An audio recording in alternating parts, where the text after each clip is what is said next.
계속해서 열왕기상 말씀을 새벽마다 묵상하고 또 주일 예배 때도 은혜를 나누고 있습니다. 큐티를 잘하고 계시죠? 네, 아멘, 아멘 합시다. 그럴 때는 이렇게 좀 안 했어도 한 척 하면서 아멘 하는 겁니다. 아멘. 자, 그래도 안 하네요. 자, 안 하셨더라도 앞으로 더 잘하시기를, 하셨으면 더 잘하시기를 축복합니다. 자, 아멘, 좋습니다. 자, 열왕기상을 우리가 계속해서 묵상하고 있는데, 열왕기상을 이제 보다 보면, 우리가 이스라엘 역사를 왜 이렇게 자세하게 들여다봐야 하는가라는 생각이 드실 겁니다. 또, 이야기라는 것이 특별한 이야기도 아니고, 왕들이 어떻게 통치하게 되었고, 어떻게 죽었는지, 자세하게도 아니고, 그냥 훑듯이 지나가 버리기 때문에, 이것을 통해서 성경이 우리에게 무엇을 말하고자 하는가 이야기가 좀 어렵죠. 우리가 이스라엘 역사를 이해하고 공부하는 이유는 그들이 특별한 민족이거나 남다른 점이 있어서가 아닙니다. 오히려 반대인데요. 그들을 통해 그들과 다르지 않은 우리 자신을 들여다보기 위함입니다. 그들과 우리가 다르지 않고 똑같은 죄인이라는 사실을 이스라엘 역사를 통해 발견해내는 것이죠. 물론 이렇게 우리가 죄인이구나, 우리가 부족하구나, 연약하구나 이러한 사실은 우리나라 역사만 봐도 알 수는 있습니다. 그런데 우리가 굳이 우리의 역사가 아니라 이스라엘의 역사를 들여다보는 이유는 우리의 역사에는 없는 하나의 이야기가 이스라엘 역사 가운데 있기 때문이죠. 바로 하나님의 이야기입니다. 그래서 우리는 이스라엘을 통해 우리도 그들과 같은 죄인이구나를 발견함과 동시에 그 죄인을 위하여 일하시는 하나님의 그 일하심과 어떠하심을 이스라엘 역사 속에서 발견해내는 거예요. 그리고 그 하나님께서 오늘 우리와 함께 하시구나, 이것을 알 수 있는 것이죠. 그래서 구약 성경을 통해 이스라엘 역사를 들여다보고 그 역사 속에서 우리가 어떤 존재인지, 하나님은 어떤 분인지 알아가는 것입니다. 자, 하나였던 이스라엘이 솔로몬 이후 남유다와 북이스라엘로 갈라졌습니다. 남유다는 유다 지파를 중심으로 한 나라였고, 북이스라엘은 나머지 지파 10개의 지파가 이렇게 연합해서 세워진 나라였습니다. 아무래도 사공이 많으면 배가 산으로 간다는 말이 있듯이 10개의 지파가 모여 있기 때문에 이 북이스라엘 왕국은 조용한 날보다 시끄러운 날이 굉장히 많았습니다. 정치적으로 혼란스러웠고 이제 문제들이 많이 일어났죠. 초창기 나라가 세워지고 초창기 50년 동안 왕조가 4번이나 바뀌고 왕이 6번이 바뀝니다. 그러니까 왕조 하나가 평균 10년을 이제 조금 넘었다는 것이죠. 얼마 되지 않았던 것입니다. 남유다가 단일 왕조로 나라가 멸망할 때까지 유지했던 것과 달리 북이스라엘은 그 역사 내내 상당히 혼란스러웠고 복잡했다는 것을 알 수 있습니다. 하나님은 여로보암이 북이스라엘 왕국을 세울 때에 하나님의 말씀을 지켜서 행하면 다윗에게 약속하신 것과 같이 너의 집, 여로보암의 집을 견고하게 해주겠다라고 약속을 하셨습니다. 여기서 여로보암의 집이라는 것은 여로보암의 왕조를 이야기하는 거예요. 다윗의 왕조로 남유다가 끝까지 지켜서 이제 그 나라를 통치했던 것처럼 여로보암의 왕조도 북이스라엘을 그렇게 지켜나갈 것이다라고 약속하셨는데 여로보암이 하나님과 약속을 지키지 않았죠. 우상을 만들고 금송아지를 만들며 그 제단을 단과 베델에 만들었습니다. 그래서 여로보암 이후에 그 짧은 시간 동안 왕조가 4번이나 바뀌는 것입니다. 왕이 하나님의 말씀을 지켜서 통치한다는 것은 그 밑에 있는 모든 백성이 하나님의 말씀을 따라 살아가는 것과 같은 말입니다. 왕이 하나님의 말씀으로 통치하면 자연스럽게 그 백성들도 하나님의 말씀을 따라 살게 되어 있다는 것이죠. 10개의 지파가 각각 다른 모습으로 모였더라도 하나님의 말씀 안에서 하나님의 마음을 품고 살아간다면 그 나라 역사가 그렇게 혼란스럽지는 않았을 것입니다. 그런데 왕을 비롯해서 모든 사람이 하나님의 마음이 아니라 각자 자기의 마음, 죄의 마음을 품고 있었기 때문에 혼란스러웠던 것이죠. 죄의 마음이라는 것은 그 하나님이 없는 마음을 말하는 것입니다. 하나님의 이름을 부르고는 있지만 하나님을 하나님 취급 안 하는 마음이기도 합니다. 이러한 사람들의 마음을 사사기에서 아주 정확하게 표현을 했습니다. 사사기가 이제 하나님의 이름을 부르지만 우상을 섬기는 사람들의 이야기거든요. 그들을 마지막에 사사기 모든 역사를 통틀어서 마지막에 한 줄 결론을 내리는데 각자 자기 소견에 옳은 대로 행하였더라입니다. 하나님의 율법대로, 하나님의 말씀대로, 하나님의 뜻을 따라 행한 것이 아니라 각자 자기 소견에 옳은 대로 행한 것이죠. 하나님의 마음으로 모이지 않고 자기 옳은 대로 살았던 사람들이 다른 사람이 마음에 들지 않으면 어떻게 하겠습니까? 또 어떤 세력을 가지고 있는 사람들이 왕이 마음에 들지 않으면 내가 생각하기에 옳은 방향으로 왕이 움직이지 않으면 어떻게 하겠습니까?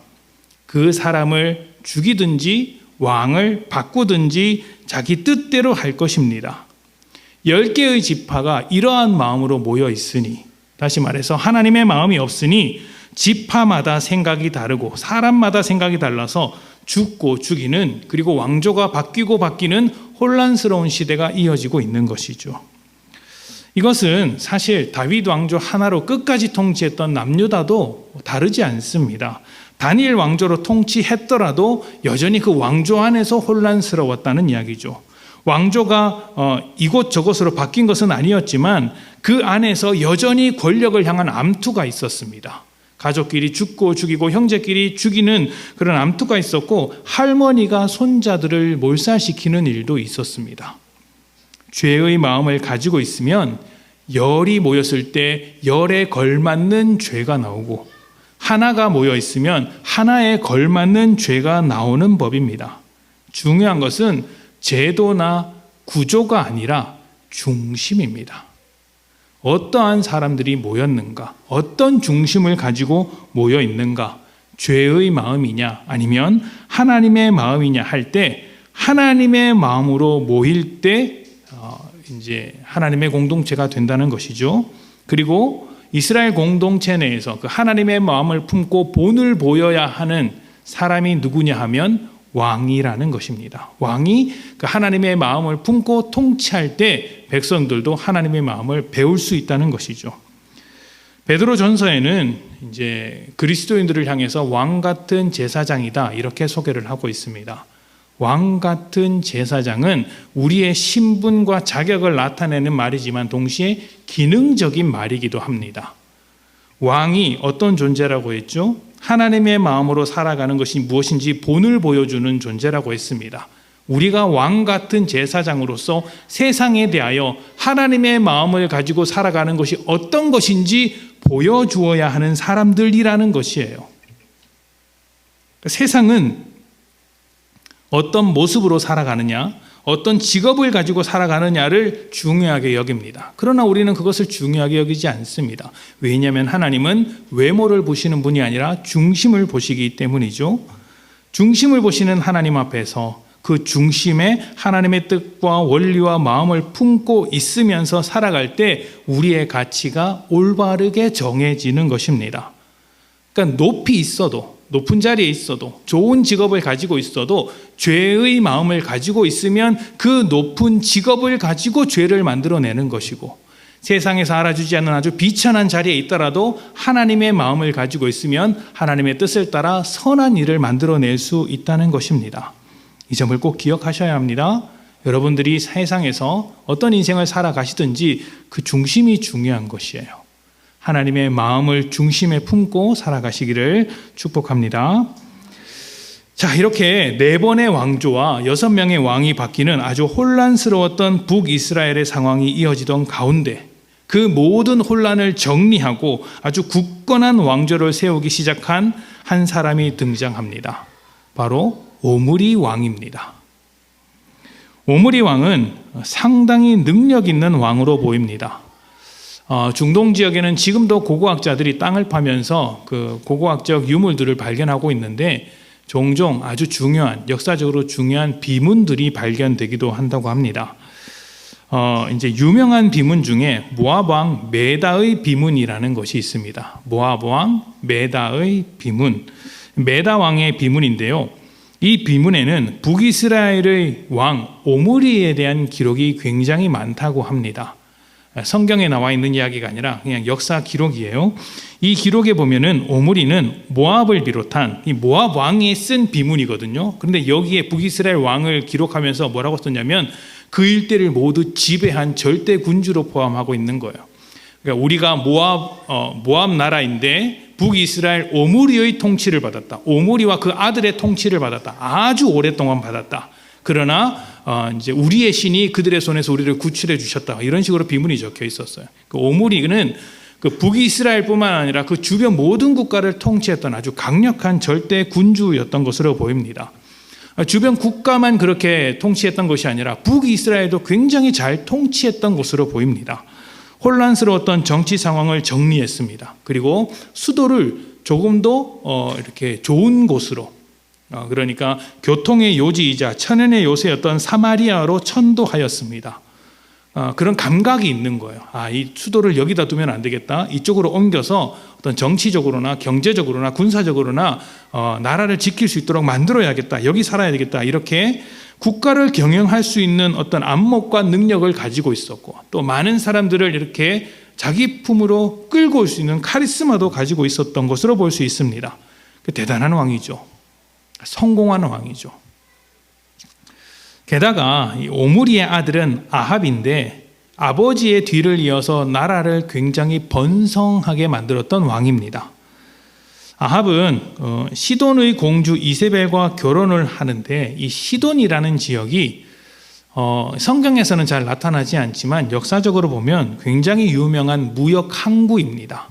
바다를 끼고 있어서 이렇게 이제 무역을 해상으로 굉장히 많이 했던 이제 민족이에요.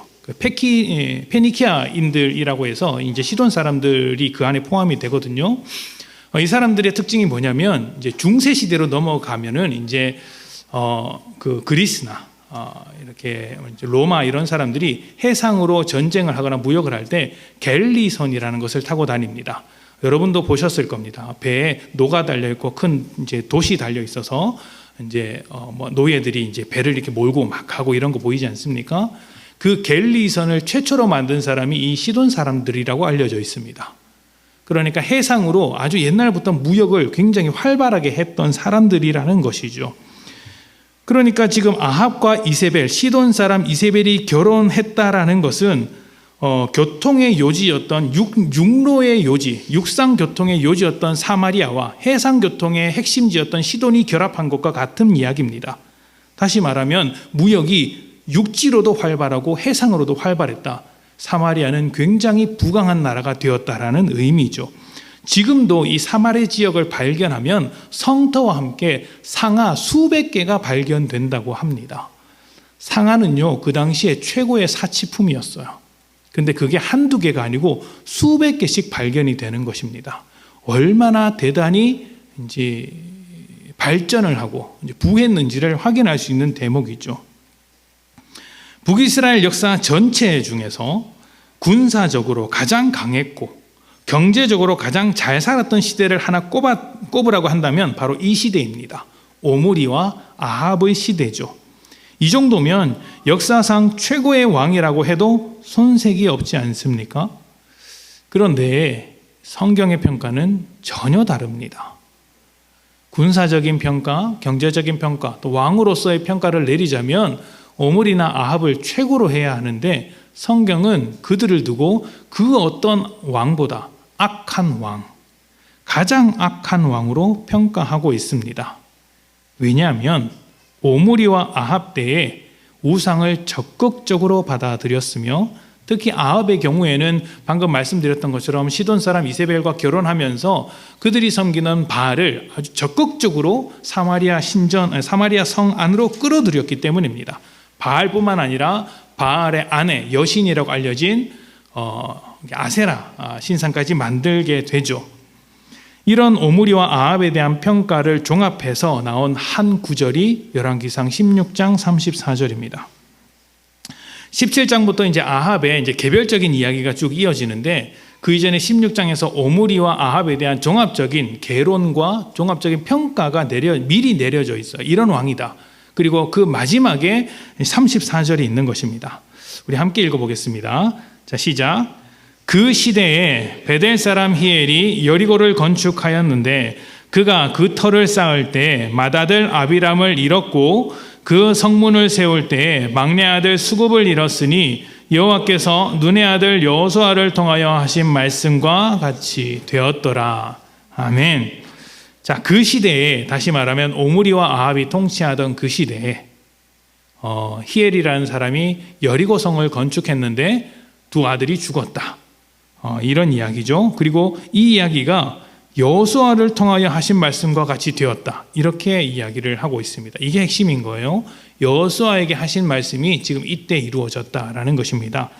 이게 좀 뜬금없이 나오는 이야기 같죠. 왜 아합과 오므리의 통치가 나오다가 성을 건축한 이야기가 나올까? 아들이 죽은 이야기는 왜 나올까? 좀 난감할 수 있는데 여호수아 말씀을 찾아보면 이해할 수 있습니다. 여호수아 말씀을 찾아봅시다. 여호수아 6장 26절입니다.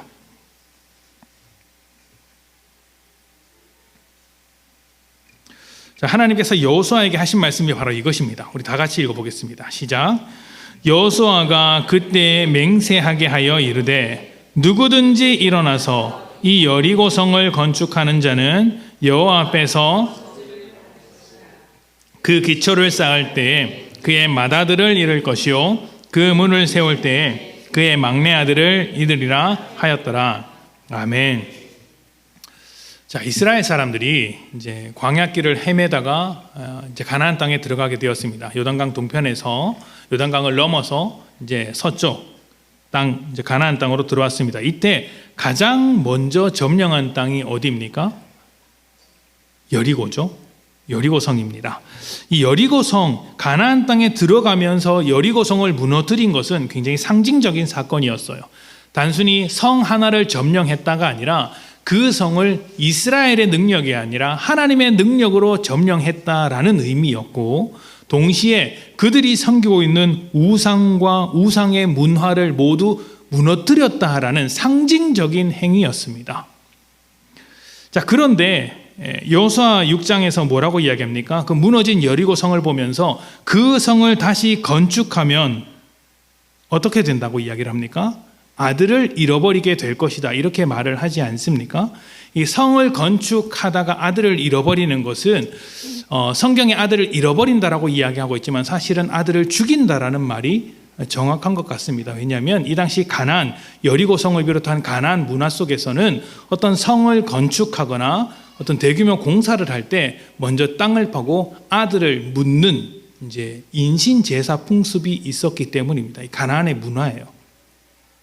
가나안의 우상 중에는 아들을 자손을 이제 불에 태우는 제사도 많았고, 이렇게 어떤 공사를 하기 전에 자기 아들을 파묻는 어떤 이제 풍습도 있었습니다. 지금 그걸 이야기하는 거예요. 하나님께서 가나안 문화를 다 무너뜨리셨다. 그런데 다시 이 여리고성을 회복하고 이 가나안 문화를 일으키려는 사람이 있다면 이런 일들이 일어날 것이다. 성들을 건축할 때 그 아들을 파묻을 것이다. 좀 잔인하죠? 이런 일이 일어날 것이라고 하나님께서 미리 경고를 하셨습니다. 자, 그렇다면 이것을 기억하고 다시 오므리와 아합의 이야기로 넘어가 봅시다. 이 이야기를 하면서, 오므리와 아합 이야기를 하면서 마지막에 여리고성을 건축한 이야기, 그리고 아들들을 잃어버렸다라는 이야기는 어떤 의미이겠습니까? 여호수아 때 하나님께서 다 무너뜨렸던 그 가나안의 풍습이 오므리와 아합의 시대에 다시 부활했다. 다시 회귀했다. 가나안의 문화 속으로 들어가게 되었다. 푹 빠져들었다. 이런 의미가 아니겠습니까?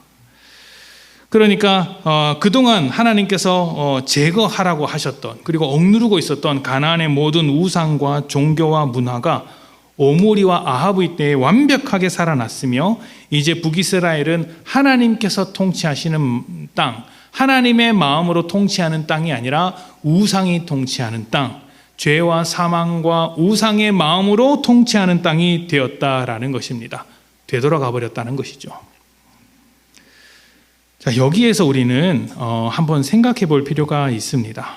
자, 이 시대는 북이스라엘 역사의 정점이라고 일컬을 만한 시대입니다. 역사의 정점이에요. 그런데 그 정점의 시대 가운데서 하나님과 멀어지고 가나안 문화 속으로 들어갔습니다. 그 역사의 최고 정점인 시대가 하나님과의 관계가 완전히 무너진 시대와 동일하다는 것이죠. 나라의 정점이 하나님과의 관계에 있어서 정점을 만들어내지 못하고 오히려 하나님의 백성이라는 정체성을 말살시키게 되었습니다. 그런데 이게요, 북이스라엘의 문제만도 아니고 지금만 그런 것도 아닙니다. 항상 그래왔습니다. 항상 그래왔어요.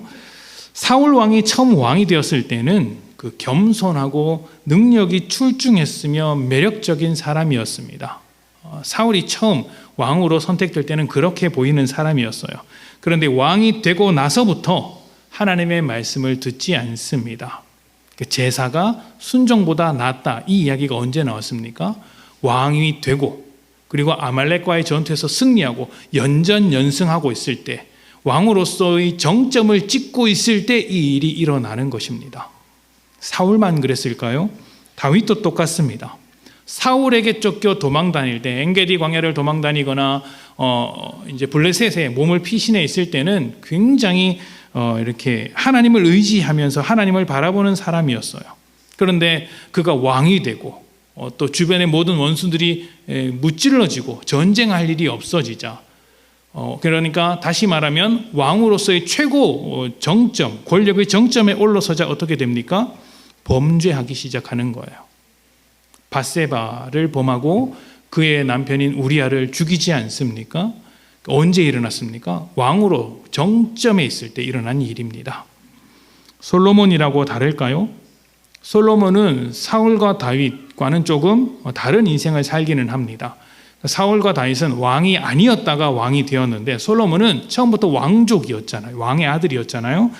어찌되었든 왕으로서 시작을 했습니다만 그 권력이 최고의 정점에 올랐을 때, 다시 말하면 왕이 경쟁을 하던 모든 사람들이 죽고 이제 솔로몬이 최고의 왕, 최고의 부, 최고의 권력을 누리고 있던 그 순간에 어긋나기 시작하는 거예요. 뭘 합니까? 하나님께서 짓지 말라고 한 성전을 굳이 만들고 게다가 이방 여인들과 열심히 혼인을 하면서 우상을 끌어들이기 시작을 하죠. 정점에 올라갔을 때 그런 일들이 벌어지더라는 것입니다. 왜 이런 일이 일어날까요?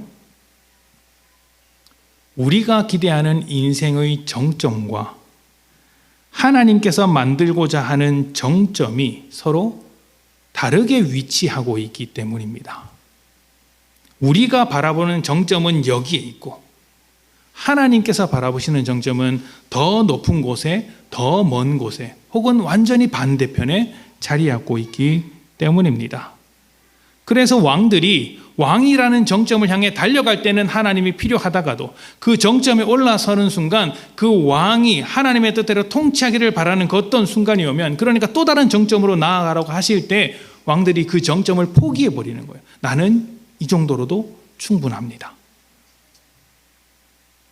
하나님과 함께 살아가다가도 정점의 위치가 다르다는 것을 발견하면 하나님과 갈라서고 나만의 정점을 향해 달려가는 것입니다. 그리고 이런 문제는 우리가 인생의 어떤 정점에 도착했을 때 더더욱 크게 나타납니다. 달려가는 중이 아니라 도착했을 때. 우리는 각자 원하는 정점들이 있습니다. 인생에서 그림을 그리면서 나는 이런 인생을 살고 싶다라고 이제 생각하지 않습니까? 그게 우리 각자가 원하는 정점인 거예요. 어떤 사람은 큰 성공을 원할 수도 있고 또 어떤 사람은 합격을 원할 수도 있습니다. 나름대로 커리어를 만들고 싶거나 아니면 뭐 여행하는 삶, 뭐 성공하는 삶, 돈 많이 버는 삶, 이런 정점을 원하죠. 또 어떤 사람은 너무 높은 곳에 올라가는 것이 싫고 그냥 조금 더 안정적이고 조용하게 편안하게 살았으면 좋겠다. 삼시세끼 밥 잘 먹고 아프지 않고 그렇게 마음 편히 살았으면 좋겠다라고 생각하는 사람도 있습니다. 그런 것을 두고 나는 욕심이 없다 말하시는 분이 계실지 모르겠지만 여러분, 대단한 욕심이에요. 삼시세끼 밥 걱정 안 하고 건강하고 걱정 근심 없이 사는 건 이 세상 누구나 바라는 일이에요. 대단한 욕심이에요. 불가능한 일을 바라고 있는 것이기 때문입니다. 어디 좀 아파야 인생을 사는 것 같은 겁니다. 아프면 감사하십시오. 내가 살아있구나. 무슨 이야기인지 모르시겠죠? 말씀을 들으시면 압니다. 자, 그러니까 나는 큰 것 바라지 않고 이 정도면 좋겠어 라고 하는 것도 내가 바라는 인생의 정점이자 목표가 될 수 있는 것이에요. 우리가 이러한 정점에 올라가려고 할 때는 하나님께서 도와주시기를 바랍니다. 하나님, 제가 성공하기 위해서 하나님이 필요합니다. 하나님, 내가 조금 더 평안하게 살기 위해서 하나님께서 도와주시기를 원합니다. 그런데 그 정점에 이르면 어떻게 됩니까? 더 이상 하나님 안 도와주셔도 됩니다. 하나님 더 이상 내 인생에 간섭 안 하셔도 됩니다. 이렇게 이야기를 하는 거예요. 물론 하나님이 순간순간 필요할 때가 있죠. 언제 필요합니까? 그 정점을 조금 더 오랫동안 유지하고 싶을 때, 그 정점을 빼앗기기 싫을 때 또 하나님께 매달리면서 도와달라고 이야기를 합니다. 그러나 하나님께서 원하시는 그 정점이 우리의 정점과 다르다는 것을 발견하는 순간, 또 내가 유지시키고 싶은 그 정점에 머물지 못하도록 하나님께서 자꾸 부추기는 그 순간 하나님을 버립니다. 우리의 정점을 지나 또 다른 지점으로 나아가려고 한다면 하나님을 버리는 거예요. 그리고 그 정점을 유지시켜줄 무엇인가를 붙잡습니다. 그것을 우상숭배라고 하는 거예요. 우리는 우상숭배를 우상숭배가 아닌 것처럼 포장하는 기술을 가지고 있어요. 아주 고급스러운 기술이죠. 어떻게 하냐면 겸손으로 포장을 합니다. 아주 고급스럽게 겸손으로 포장하는 거예요. 어떻게 하느냐면 앞에서 말씀드린 것처럼 나는 큰 것 바라지 않고 이 정도면 됩니다. 이렇게 이야기를 하는 거예요. 얼마나 고급 스킬입니까? 겸손하게 포장을 하는 거예요. 그러면 아무도 말을 못하는 거예요. 여기서 이 정도면 됩니다 라는 것은 다양하게 나타날 수 있어요. 교회 안에서는 이렇게 이야기를 하죠. 하나님, 저는 집사 정도 했으면 됐습니다. 더 큰 직분은 필요 없습니다. 아니, 하나님, 저는 교회 출석하는 정도면 됩니다. 더 이상은 사양하겠습니다. 아니, 하나님, 저는 교회 출석 못해도 예수를 알고 있으니 이것으로 충분합니다. 거기서 더 나아갈 필요는 없습니다. 이것으로 충분합니다. 저는 만족합니다. 이렇게 이야기를 하는 거예요. 그런데 그것의 실체는 겸손이 아니라 교만이에요. 교만이에요, 여러분. 하나님께서 더 가야 한다라고 인도하시는데 여기서 됐습니다라고 이야기하는 것은 겸손이 아니에요. 교만입니다. 우상숭배하고 있는 거예요. 기필코 안 가겠다고 버티는 것이죠. 그것을 교만이라는 것이 기독교에서 아주 질 나쁘게 생각하는 죄라고 하는 것을 우리 모두가 알고 있기 때문에 겸손으로 포장하고 있는 거예요. 사울과 다윗과 솔로몬이 왕으로서 정점에 올라설 때까지는 하나님이 필요했습니다. 그런데 정점에 올라서자 서로 각자 다른 우상을 만들어냈습니다. 이방에서 가지고 오든지 스스로를 우상으로 삼든지 했던 것이죠. 우상 숭배란 복잡하게 생각할 것이 없습니다. 우상은 곧 탐욕이라고 하지 않습니까? 우상 숭배는 자기를 숭배하는 것입니다. 하나님께서 가자고 하실 때 안 가면 우상 숭배인 거예요. 오므리와 아합을 비롯한 북이스라엘의 모든 왕들도 똑같이 했습니다. 왕이 되고 강대국이 되는 것이 그들이 원했던 삶이었습니다. 그것을 이루기 위해 필요하다면 하나님을 섬기기도 하고, 또 필요하다면 무역으로 활발한 시돈과 동맹을 맺고 여리고를 부활시키고 가나안의 우상과 문화를 얼마든지 받아들일 수 있었던 것이죠. 하나님, 여기까지입니다. 이제부터 저는 하나님의 백성이 아니라 가나안의 백성으로 살겠습니다. 하나님, 여기까지입니다. 저가 하나님과 함께 정점으로 왔으니 이 정점을 유지시켜줄 바알을 따라가겠습니다. 이제 하나님과 따로 갑시다. 이렇게 이야기를 하는 것입니다. 하나님은 우리가 생각하는 정점이 아니라 그 너머를 향해 인도하고 계십니다. 그래서 하나님은 우리 전부를 원하시는 거예요. 우리 인생의 정점은 다 어디입니까? 우리 인생의 어느 시점, 어느 일부분이에요. 그러나 하나님께서 우리에게 원하시는 정점은 언제인지 아십니까? 어디에 있는지 아십니까? 영원에 있으며 천국에 있습니다. 어떻게 생각하실지 모르겠지만 우리 인생의 최고의 영광, 최고의 정점은 죽음 이후에 만나는 그 세상입니다. 죽음 이후 하나님과 영원히 함께할 그 영광의 나라가 우리에게 있어서 최고로 영광된 순간이라는 것이죠. 그래서 우리에게 죽음은 두려움이 아니라 하나님을 향해 내딛는 발걸음이며 정점을 맞이할 준비의 순간입니다. 그래서 기독교인들이 장례 예배를 드리면 뭐라고 합니까? 아이고 곡하는 것을 이렇게 삼가하라고 하죠. 슬퍼할 일이 아니다. 하나님을 만나는 자리다. 이렇게 하면서 천국 환송 예배라고 부르지 않습니까? 물론 이별이 있기 때문에 좀 슬프기는 하지만 우리는 모두 알고 있습니다. 지나치게 슬퍼할 이유가 없다. 그러나 우리는 우리 전부를 원하시는 하나님께 일부분만 내어드리기를 원합니다. 전부는 그러니까 내가 내 인생의 전부를 어디다 투자하냐면 내가 원하는 정점에 투자하는 거예요. 그리고 내 삶의 일부분만 떼어서 하나님께 드립니다. 왜 드리죠?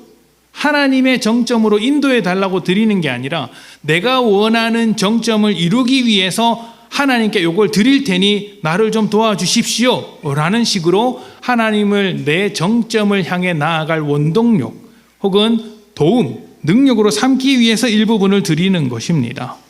하나님을 도구와 능력으로 써먹으려는 것이죠. 이런 마음을 갖게 되면요, 죽는 게 싫습니다. 여러분 지금 죽으라고 부추기는 게 아니에요. 이제 죽음을 바라보는 관점이 이제 두려움과 이제 부정함으로 채워진다는 거예요. 왜냐하면 내 인생이 아직 정점에 도착하지 못했는데 죽음이 찾아오니까 그 죽음이 싫은 것이고 또 정점을 놓치기 싫은데 죽음이 찾아오니 이 정점이 두려운 거예요. 내 모든 것을 빼앗아 간다고 생각하니까요. 이 인생 속에 정점을 만드는 모든 사람들이 죽음을 그렇게 만들어 가는 것입니다. 예전에 누가 저에게 젊은 시절로 돌아간다면 언제 돌아갈 것이냐고 물은 적이 있습니다. 이제 결혼하신 분들에게 물어보면 대부분 결혼 전으로 가겠다 이렇게 말씀을, 여기 계신 분들은 안 하시겠죠? 웃지만 말고 대답을 하십시오. 자, 마침 저는 참 감사하게도 결혼하기 전에 그 질문을 받았기 때문에 이제 하지는 않았고요. 결혼하기 전에 그런 질문을 했습니다. 아마 많은 사람들이 대부분 이렇게 대답을 할 겁니다. 조금 더 젊은 시절로 돌아가고 싶다. 젊은 시절로 돌아가고 싶다. 이럴 거예요. 이 젊다는 것은요, 육체적으로 정점이면서 동시에 인생의 또 다른 정점을 만들어낼 수 있는 시간을 확보하는 것입니다. 젊어지는 건 그런 것이죠. 그래서 육체적으로 젊고 또 내가 그 젊을 때 조금 더 노력해서 내가 원하는 정점에 이르러갈 수 있기 때문에 돌아간다면 그 정점이 시작되기 전 육체적으로 팔팔할 때 그때로 돌아가고 싶다. 젊었을 때로 가고 싶다라고 하는 것 아닙니까? 그런데 저는요, 돌아가기 싫다고 했습니다. 돌아가기 싫다고 했습니다. 저는 지금이 좋다고 했습니다. 그때가 겉으로 볼 때 그렇게 좋았던 시절이 아니에요. 이렇게 사역을 하면서 일을 했지만 사역을 하면서 일을 했기 때문에 정규직도 아니었고요. 그렇다고 월급을 많이 받았겠습니까? 경력도 없는데 이제 전도사한 경력, 목사한 경력을 어느 회사에서 좋게 쳐주겠습니까? 돈도 별로 못 벌었고요. 게다가 교회에서 사례비를 받았던 것도 아니었습니다. 개척교회였으니까. 그리고 30 중반이 되도록 결혼하기 위해 만나려고 했던 사람도 없었어요. 그러니까 제 주변에 있는 사람들을 다 제가 40 될 때까지 결혼을 못할 것이다 이렇게 악담을 퍼붓고 있었어요. 그러니까 세상의 관점으로 보기에는 참 좀 미래가 걱정되는 불쌍한 인생이라고 할 수 있죠. 그런데 제가 돌아가고 싶지 않다라고 했습니다. 왜 그런지 아십니까? 세상이 보기에는 초라한 게 맞는데 하나님께서 만드시는 정점을 향해 지금 여기까지 왔는데 그 이전으로 돌아가서 이 순간들을 다시 밟고 싶을 이유가 없는 거예요. 오히려 앞으로 하나님께서 만들어 가실 그 정점이 더욱더 기대가 되는 것이지 굳이 하나님을 알지도 못하고 성숙하지도 못한 과거로 돌아가서 그 삶을 살고 싶지는 않았던 것이죠. 물론 속으로 네가 조금 더 늙어봐라 그런 생각이 드나 하실 분이 계실지 모르겠지만 저는 그렇게 생각이 될 것 같습니다. 우리는 지금 조금씩 하나님의 정점을 향해 만들어지고 있습니다. 오므리나 아합 모두 이 정점의 시대, 자기만의 어떤 정점의 시대에 살고 있었지만 하나님의 정점을 바라보지는 않았습니다. 그래서 자기를 숭배했고 우상을 숭배하게 된 것입니다. 그 결과가 여리고의 재건이고 가나안으로 돌아가는 것이었습니다. 우리 역시 죽음을 넘어서 영원 속에 있는 하나님께서 만들어 가시는 그 정점을 바라보지 않는다면 오므리나 아합과 같이 세상으로 돌아가서 우상을 숭배하는 인생이 될 것이며 죄와 세상의 마음으로 살아가는 인생이 된다는 것을 꼭 기억하십시오. 여러분의 인생에서 무엇이 정점이며 언제가 정점이라고 말하겠습니까? 여러분이 정점으로 삼는 그것이 우상이 될 수 있습니다. 그 모든 우상으로서의 정점을 내려놓고 하나님께서 만들어 가시는 정점을 여러분 인생의 정점으로 만들어 가십시오. 그것을 받아들이십시오. 그렇게 할 수 있다면 여러분에게 일어나는 모든 인생의 사건과 실패마저도 더 이상 실패가 아닐 것입니다. 우리의 인생 전체를 이끌고 가시는 하나님께서 실패와 같은 순간마저도 누구도 상상하지 못하는 영광스러운 정점을 만들어내는 그 재료로서, 과정으로서 바꾸어 내시기 때문입니다. 세상에서의 정점이 아니라 하나님께서 만드시는 정점을 향해 열심히 달려나가시는 복된 여러분들이 되시기를 축복합니다.